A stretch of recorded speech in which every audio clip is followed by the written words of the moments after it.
As the city lights flickered on, Yunseo received yet another call from her mother, the familiar question echoing through the phone. "Are you coming home this weekend?" Yunseo hesitated, glancing at the city outside her office window. "I'm not sure. Work has been busy," she replied, hoping to avoid her mother's nagging. But her mother didn't give up, quickly turning the conversation toward marriage. "You're an adult now. When will you finally settle down? Think about your family." "Mom, I'm not interested in an arranged marriage." But her mother pushed harder, listing complaints and pressuring her to go on a matchmaking date. Yunseo cut the call short, sighing in relief as she put her phone down. The word arranged marriage stuck with her, fueling her resolve. She remembered her mother's prediction. "You'll be back home crying within a year." But years had passed since she started at ZBS, living alone and working hard, determined to prove her mother wrong. At least at work, no one pressured her about marriage. Her office was the one place she could escape. Yang Soo-chan, the ever-cheerful chief producer, popped up behind her, asking what she was doing. Yunseo replied that she was researching interview candidates, but Soo-chan teased her for still doing junior-level tasks after all this time. She wanted to shout that it was only because he kept assigning her grunt work, but outwardly she forced a laugh. Suddenly, Soo-chan offered her a chance. "PD. Oh, should be running her own show by now. Do you think you can do it?" Yunseo's eyes widened in surprise. Was he really offering her a shot? She didn't hesitate. "Yes, I can do it," her voice brimming with determination. He handed her a file. "You'll be in charge of the next episode of Human Inside by yourself." It was a show that interviewed famous figures and was the highlight of the station's weekly magazine. For Yunseo, this was the opportunity she'd been waiting for. Her heart pounded as Soo-chan warned her, "Here's your interviewee. If you mess up, you're back to being an assistant producer." Gritting her teeth, Yunseo promised to do her best. She glanced nervously at the file. "Is this just a candidate?" But Soo-chan shook his head. "No, it's already confirmed. Start reaching out. And remember, the final responsibility is on you. If they refuse, you're not ready yet." With that, he left, and Yunseo stared. At the file, overwhelmed, she flipped it open. Her first solo assignment was a big one: Choi Kwan-hoo, the owner of Rayon Phoenix. The chapter shifted to the sleek glass tower of Rayon, a young IT company famous for the hit game Exit, and ranked among the best places to work for developers thanks to its unique benefits. But Rayon was making bigger waves by buying the struggling Phoenix baseball team, sending shockwaves through the business world. The assignment felt even heavier as Yunseo realized how much was riding on this one interview. At Rayon's headquarters, Choi Kwan-hoo's assistant delivered the request from ZBS. "We've received an interview request." Kwan-hoo barely looked up. "I already said I don't do interviews." He was the kind of CEO who valued privacy and rarely appeared in the media. But when his assistant mentioned that your in-law's daughter worked at the station, there was a flicker of interest. Kwan-hoo remained cool, asking if the call was direct. Hearing it was just the writer, he insisted, "If PDO calls me herself, I still won't answer unless it's to my personal phone."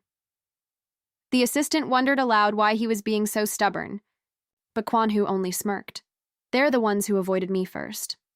Clearly, there was a complicated history.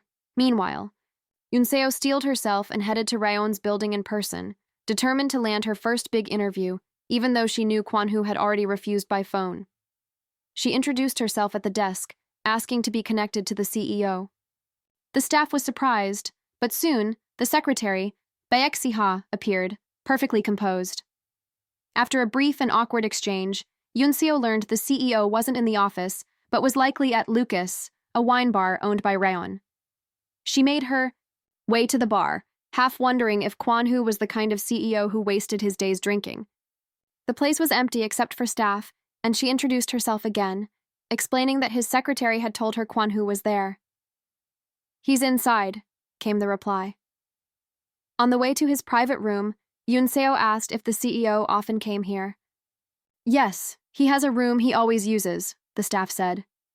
She wondered just how often he escaped to this private space. Inside, Choi Kwan-hoo was calmly reviewing documents, his coffee untouched. Hearing he had a visitor, he looked up, surprised. To see Yoon-seo in person. "In-law," he greeted her, his tone playful. The nickname caught Yoon-seo off guard, making her tense up. "Stop," she said quietly. Kwan-hoo's smile faded. "Stop calling me in-law." For a moment, the air was tense and awkward, and Yoon-seo wondered if she'd said the wrong thing. But Kwan-hoo only leaned back and teased her further, suggesting that if he called her by name, she might get attached. Yoon-seo, flustered, quickly denied it, but before she could finish, he addressed her directly, "Unseo." Yoon-seo let out a nervous laugh, clutching her bag. "Don't worry, that will never happen." But Kwan-hoo's calm voice cut through. "Yoon-seo." Her name sounded so natural from his lips that she froze, tension thick in the air. Kwan-hoo quickly regained his cool, leaning back. "Let's just stay in-laws." Yoon-seo forced a smile. "It's not like we're getting divorced." But she knew things weren't so simple. Leaving the room, Yoon-seo's thoughts raced. She'd promised herself not to care, but her sister's divorce was changing everything. Memories of the wedding of the century, the union of Taekang, and Haishin flashed through her mind. Now, rumors of divorce threatened to make their split just as legendary. Back at the Haishin estate, tension reigned. The family patriarch slammed his fist in anger. "Those Taekang bastards!" Soo-jung's mother, trembling, pleaded with her daughter to reconsider divorce, but Soo-jung, calm and resolute, stood her ground. "I'm taking this to court." At dinner, Unseo sat stiffly, the meal more like an interrogation. Soo-jung spoke up, her voice gentle. "Don't go through an arranged marriage like I did. Marry for love." Their mother bristled, but Soo-jung insisted. Anything was better than both daughters ending up divorced from arranged marriages. Unseo was shocked by her sister's newfound strength. Divorce wasn't just a private matter anymore. It was shaking their entire world. While the family unraveled, Unseo's own crisis grew. Her father cut ties with Taekang, her mother hid from society, and Soo-jung became reclusive, tainted by scandal. Meanwhile, Unseo dreaded facing her in-law, Choi Kwan-hoo. No matter how far he'd distanced himself from his family to start Raon, he was still Taekang's second son. Contacting him felt like betrayal, but she needed that interview to save her job, and possibly her future. Desperate, Unseo confronted Kwan-hoo, asking if the divorce affected him at all. "Not at all," he replied, cold and detached. No, matter what she said, he wouldn't budge. Swallowing her pride, she pleaded, for the sake of a peaceful farewell between families, would he grant the interview? He just laughed. "Your brother gets divorced and now I have to do an interview? What nonsense is that?" Unseo tried to lighten the mood. "If you want an interview, you have to smile first." She promised to make him look like a hero in the broadcast, but he shot her a sharp look. "You've really learned to talk like a media person." Flustered, she asked, "What should I do then?" He leaned in, playful but slightly menacing. "So, you'll do anything?" No matter how she answered, he twisted her words, clearly enjoying her discomfort. Finally, Kwan-hoo smiled slyly. "I'll think about it. I'll contact you again. That's enough for today." Defeated, Unseo left, his teasing words echoing after her. For 3 days she waited, frustration mounting at his silence. Slumped over her desk, she muttered, "No contact." She regretted trusting someone so unpredictable. Determined, she messaged him directly. Across town, Kwan-hoo read her message and smirked, enjoying the back and forth. He remembered, the last time they'd really spoken was 15 years ago. Despite knowing each other for years, they were practically strangers. Kwan-hoo claimed not to care about the interview. Baseball was all that mattered. He hated publicity unless it was about his team. But Unseo challenged him, "Face me. If I win, you do the interview." She knew her best chance was in a PC cafe, where her keyboard skills would give her the edge. If he refused, she could always tease him online. His reply, "All right, See you in 3 days. Yoon spent the next days secretly practicing. When the day arrived, she entered the PC cafe in a hoodie, ready for battle. Kwan-hoo, in a sharp suit, stood out like a celebrity. He grinned. You're already here? The contrast between them was comical. She asked if he could take off his jacket. He teased her, but complied. Had to impress investors, he joked. Yoon rolled her eyes. You always say things that could be misunderstood.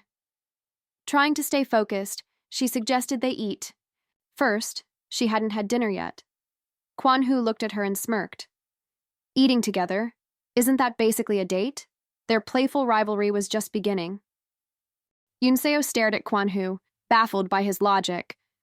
You're saying everyone eating here is on a date, even those guys over there? She waved a hand at the room, frustration showing. Kwan-hoo just smirked, unbothered. They're just eating. But you and I... Before he could finish, Yoon glared. I'm not eating with you. She spun away, pulling up her computer to pretend he wasn't there. But her stomach rumbled, reminding her she hadn't eaten all day. Still, she couldn't bring herself to give in. He teased her about the cafe's food, casually offering to order her something. They have chicken mayo bowls. Want one? She shook her head, keeping up her stubborn act. No, just eat by yourself. He shrugged and leaned back, clearly amused. All right, let's start the game then. Determined not to lose, Yoon steeled herself. It won't take long with you, she muttered. He only grinned. Don't make excuses when you lose. As the game started, it quickly became clear she was no match for him. He racked up 16 runs in no time, while she could only stare at the scoreboard in disbelief. Shoulders slumped. She felt her confidence evaporate. Kwan-hoo reminded her, baseball isn't over until the bottom of the ninth. I know, she replied quietly, trying to hide her embarrassment. 2. Boys behind them marveled at the gap. Man, your boyfriend is ruthless, one laughed. Yoon forced a tired smile. He's not my boyfriend, she said. But they didn't buy it. She tried again. We're in-laws. Blank stares. What's that supposed to mean? She sighed, wondering why she was even explaining this to strangers. Kwan-hoo jumped in, his voice a little too casual. Technically, that's someone you could marry. Yoon shot him a horrified look. What is wrong with this guy? Walking out? Of the cafe, her mind was spinning. The chance for her interview felt like it had slipped through her fingers, lost in misunderstandings and Kwan-hoo's teasing. He caught up, flashing a sly smile. I paid for the game, by the way. Thanks, she replied awkwardly, still thinking about how she'd explain all this at work. He studied her, then asked, So, you're just going to leave? She hesitated, caught off guard. He pressed further. Wasn't the interview important to you? Annoyed, she snapped. Do you enjoy this, in-law? Is messing with me really that much fun for you? He only shrugged. I just say what's true. She clenched her fists. You might not care about this divorce, but it's a huge deal for me. Please, just be more careful with what you say. Kwan-hoo's expression softened slightly. There's no harm in being careful, I guess, he admitted. Yoon tried to read him, but gave up. Whatever. I'll be going now. As she turned away, he called out, Wait, want to play something fairer? She stopped, surprised by the sudden offer. You're serious? He nodded, a rare hint of sincerity in his voice. The baseball game wasn't fair for you. Pick. Any game. A bit of hope flickered in her chest. Give me a second. He checked his watch. You have 1 minute. Panic set in as she tried to think of a game she could actually win. Why is he suddenly being nice? He used to be so different. Finally, inspiration struck. Let's play the liar game. He raised an eyebrow. Liar game? She explained, We can only lie. Whoever tells the truth first loses. The opposite of truth or dare. He laughed. So, broadcast people practice lying with games now? She ignored his jab, pressing on. So, are we doing it? Fine, you go first. Yunseo leaned in, her tone mischievous. You're ugly. He hesitated, caught off guard, then tossed his hair like he believed it. The sun is freezing. Cold. The tension faded as the lies grew more absurd. Yunseo teased about his secretary, wishing them a happy marriage. Kwanhu responded, I'll send you the wedding invite. Bring a big cash gift. She pointed. If I send you a gift, that means you're telling the truth. He dodged her grab for his phone, still in character. If I say it's a wedding gift, it is. All right, he said, playfully strict. 1 more minute. Your turn to lie. The game carried on, their banter turning competitive and lighthearted. For a moment, all the stress faded, replaced by laughter and that strange sense of understanding that only comes from being perfectly mismatched. As the evening air turned cool, Kwan-Hu's teasing dropped away. He looked at her more gently. Honestly, if you'd said just 1 word, I would have given you the interview. She tried to brush it off, but something in his eyes made her pause. Suddenly, memories flooded back. 15 years earlier, cherry blossoms falling, Kwan-Hu riding his bike as a student, and her younger self watching from afar, both of them full of quiet longing and missed chances. Snapping back to the present, Kwan-Hu stepped closer, voice soft. Say it. Please, senior. For a second, the lines between past and present blurred, and Yunseo found herself standing in the gentle glow of nostalgia,